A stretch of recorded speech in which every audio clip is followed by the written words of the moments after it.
नमो भगवते वासुदेवाय। युधिष्ठिर ने पूछा, वासुदेव आपको नमस्कार है। कृपया ये बताइए कि चैत्र शुक्ल पक्ष में किस नाम की एकादशी होती है। भगवान श्री कृष्ण बोले, राजन, एकाग्रचित होकर ये पुरातन कथा सुनो, जिसे वशिष्ठ जी ने राजा दिलीप के पूछने पर कहा था। वशिष्ठ बोले, राजन, चैत्र शुक्ल पक्ष में कामदा नाम की एकादशी होती है। वे परम पुण्यमयी है। पाप रूपी ईंधन के लिए तो वे दावानल ही है। प्राचीन काल की बात है। नागपुर नाम का एक सुंदर नगर था, जहाँ सोने के महल बने हुए थे। उस नगर में पुंडरीक आदि महाभयंकर नाग निवास करते थे। पुंडरीक नाम का नाग उस दिनों वहाँ राज्य करता था। गंधर्व, किन्नर और अप्सराएं भी उस नगरी का सेवन करती थी। वहाँ एक श्रेष्ठ अप्सरा थी, जिसका नाम ललिता था। उसके साथ ललित नाम वाला गंधर्व भी था। वे दोनों पति पत्नी के रूप में रहते थे। दोनों ही परस्पर काम से पीड़ित रहा करते थे। ललिता के हृदय में सदा पति की ही मूर्ति बसी रहती थी और ललित के हृदय में सुंदरी ललिता का नित्य निवास था। एक दिन की बात है। नागराज पुंडरीक राजसभा में बैठकर मनोरंजन कर रहा था। उस समय ललित का गान हो रहा था, किंतु उसके साथ उसकी प्यारी ललिता नहीं थी। गाते गाते उसे ललिता का स्मरण हो आया, अतः उसके पैरों की गति रुक गई और जीभ लड़खड़ाने लगी। नागों में श्रेष्ठ करकोटक को ललित के मन का संताप ज्ञात हो गया, अतः उसने राजा पुंडरीक को उसके पैरों की गति रुकने और गान में त्रुटि होने की बात बता दी। करकोटक की बात सुनकर नागराज पुंडरीक की आंखें क्रोध से लाल हो गई। उसने गाते हुए कामातुर ललित को शाप दिया, दुर्बुद्धे, तू मेरे सामने गान करते समय भी पत्नी के वशीभूत हो गया, इसलिए राक्षस हो जा। महाराज पुंडरीक के इतना कहते ही वह गंधर्व राक्षस हो गया।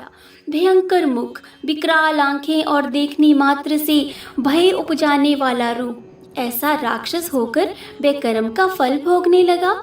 ललिता अपने पति की विकराल आकृति देख मन ही मन बहुत चिंतित हुई। भारी दुख से वे कष्ट पाने लगी। सोचने लगी, क्या करूं, कहाँ जाऊं, मेरे पति पाप से कष्ट पा रहे हैं। वे रोती हुई घने जंगलों में पति के पीछे पीछे घूमने लगी। वन में उसे एक सुंदर आश्रम दिखाई दिया, जहाँ एक मुनि शांत बैठे थे। किसी भी प्राणी के साथ उनका बैर विरोध नहीं था। ललिता शीघ्रता के साथ वहां गई और मुनि को प्रणाम करके उनके सामने खड़ी हुई। मुनि बड़े दयालु थे। उस दुखिनी को देखकर वे इस प्रकार बोले, शुभे, तुम कौन हो, कहाँ से आई हो, मेरे सामने सच सच बताओ। ललिता ने कहा, महामुनि, वीर धनवा नाम वाले एक गंधर्व हैं। मैं उन्हीं महात्मा की पुत्री हूँ। मेरा नाम ललिता है। मेरे स्वामी अपने पाप दोष के कारण राक्षस हो गए हैं। उनकी ये अवस्था देखकर मुझे चैन नहीं है। ब्राह्मण, इस समय मेरा जो कर्तव्य हो वे बताइए। विप्रवर, जिस पुण्य के द्वारा मेरे पति राक्षस भाव से छुटकारा पा जाएं, उसका उपदेश कीजिए। ऋषि बोले, भद्रे, इस समय चैत्र मास की शुक्ल पक्ष की कामदा नामक एकादशी तिथि है, जो सब पापों को हरने वाली और उत्तम है। तुम उसी का विधि पूर्वक व्रत करो और इस व्रत का जो पुण्य हो उसे अपने स्वामी को दे दो। पुण्य देने पर क्षण भर में ही उसके शाप का दोष दूर हो जाएगा। राजन, मुनि का ये वचन सुनकर ललिता को बड़ा हर्ष हुआ। उसने एकादशी को उपवास करके द्वादशी के दिन उन ब्रह्म ऋषि के समीप ही भगवान वासुदेव के श्री विग्रह के समक्ष अपने पति के उद्धार के लिए ये वचन कहा, मैंने जो ये कामदा एकादशी का उपवास व्रत किया है, उसके पुण्य के प्रभाव से मेरे पति का राक्षस भाव दूर हो जाए।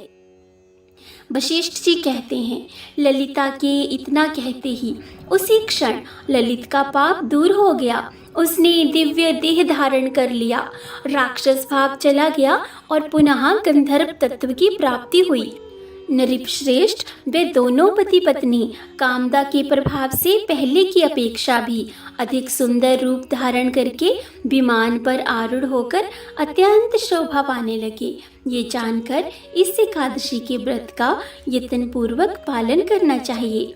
मैंने लोगों के हित के लिए तुम्हारे सामने इस व्रत का वर्णन किया है। कामदा एकादशी ब्रह्म हत्या आदि पापों तथा पिशाचत्व आदि दोषों का नाश करने वाली है। राजन, इसके पढ़ने और सुनने से वाजपेयी यज्ञ का फल मिलता है। तो आज हमने सुनी कामदा एकादशी की व्रत कथा। आज के दिन विष्णु चालीसा का पाठ भी अवश्य ही करना चाहिए।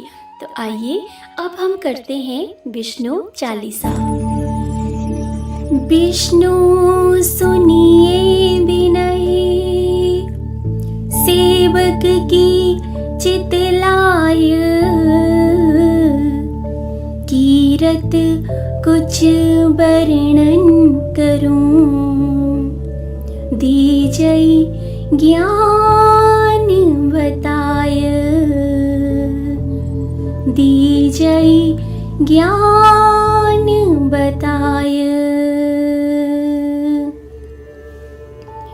नमो विष्णु भगवान खरारी, कष्ट निशावन अखिल बिहारी, प्रबल जगत में शक्ति तुम्हारी, त्रिभुवन फैल रही उजियारी, सुंदर रूप मनोहर सूरत, सरल स्वभाव मोहनी मूरत, तन पर पीतांबर अति सोहत, वैजंती माला मन मोहत, शंख चक्र कर गदा विराजे, देखत दैत्य असुर दल भाजे, सत्य धर्म मद लोभ न गाजे, काम क्रोध मद लोभ न छाजे, संत भक्त सज्जन मन रंजन, धनुज असुर दुष्टन दल गंजन, सुख उपजाय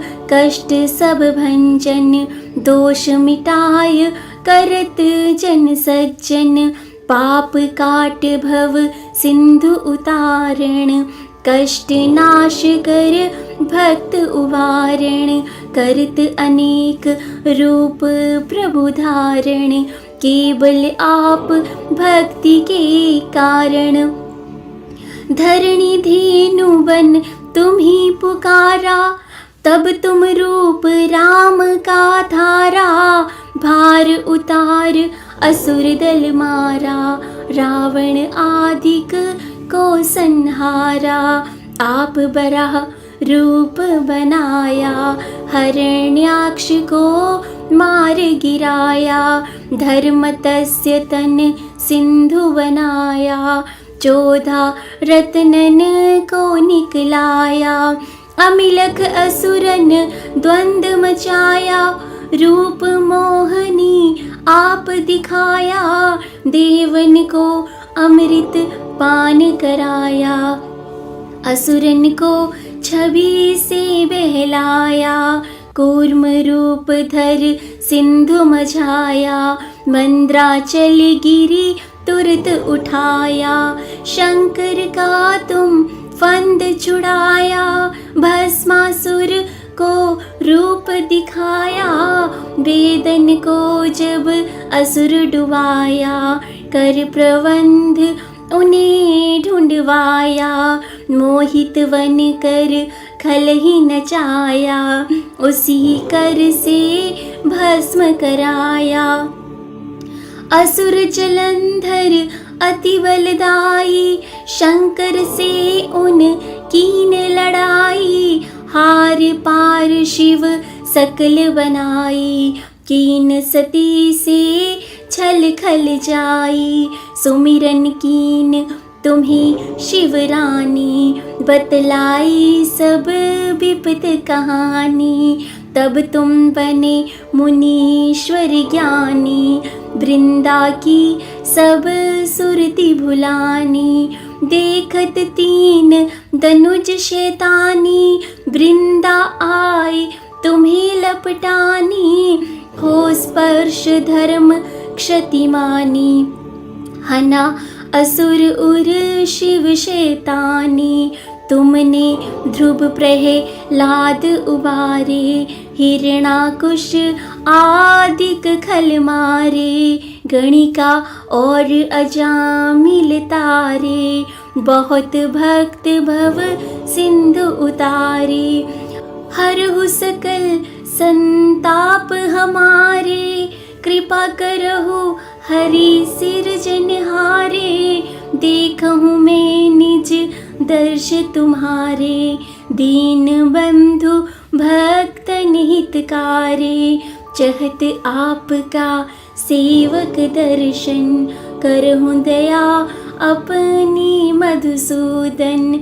जानु नहीं योग्य जप पूजन, होए यज्ञ स्तुति अनुमोदन। शील दया संतोष सुलक्षण, विदित नहीं व्रत बोध विलक्षण। करहु आपका किस विधि पूजन, कुमति बिलोक होत दुख भीषण। करूं प्रणाम कौन विधि सुमिरन, कौन भांति में करहु समर्पण। सुर मुनि करत सदा सेवकाई, हर्षत रहत परम गति पाई। दीन दुखिन पर सदा सहाई, नीच जन जान लेव अपनाई। पाप दोष संताप नशाओ, भवबंधन से मुक्त कराओ। सुख संपत्ति से सुख उपजाओ, निज चरणन का दास बनाओ।